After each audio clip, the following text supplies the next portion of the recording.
Welcome back. This is the weekly overview for week 7 in Adobe Visual Design. I'm gonna go over the agenda for this week and cover some of the big things we're gonna be having. Tuesday, no, there was a very so the last time this would be 3B.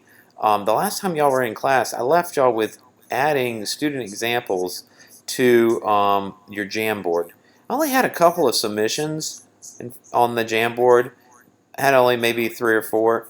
And make sure that you get your Jamboard example. Remember that the last week we used how to create a soft selection of a mask and the apple and the kitten. I wanted you to find a way to creatively add the apple and the kitten together for a graphic design and post it here.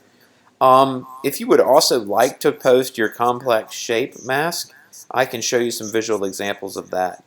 So if we're looking at the week 7 materials, we have 3B's examples. That's where you need to post. Let's look at the other Adobe Visual Design class. Here, they've used some complex masks that they have created. And they have posted them here, and they look great. They've done a great job. I think we went over complex masks last time we were in class.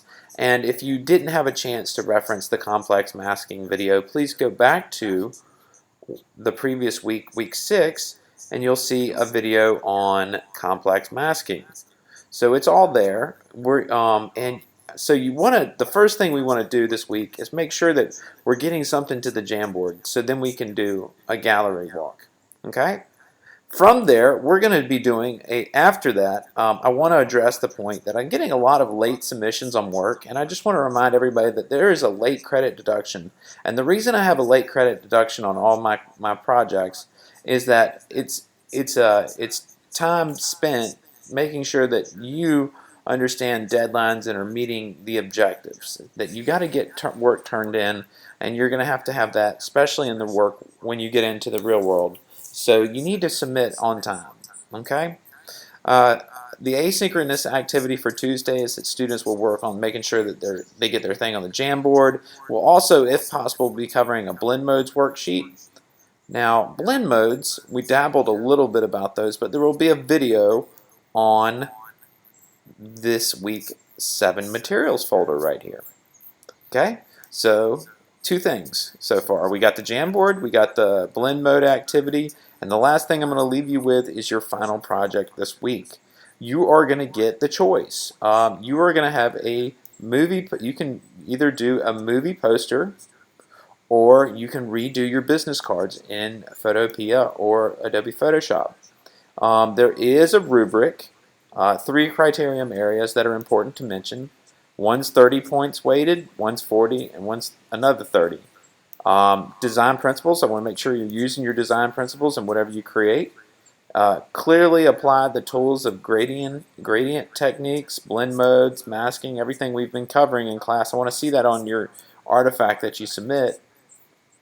And time on craft. I want your images to appear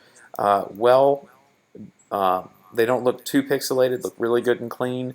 Your masks aren't jagged and rushed. I want it to look like it's not just thrown together, but really well crafted. So I'll have another video that will detail this project coming up. But that's pretty much the 3 things we're going to be covering this week in week 7. If you have any questions, you are always welcome to send me an email and schedule a conference. I'm open. But I do need, also in your email, if you need to approach me, please put your period so I can reference your work. So in the title of your email, please put your name and the period you have me for, if it's 2A or 3B. That helps me find your information a lot quicker. So there will be a submission box, and that pretty much covers this week.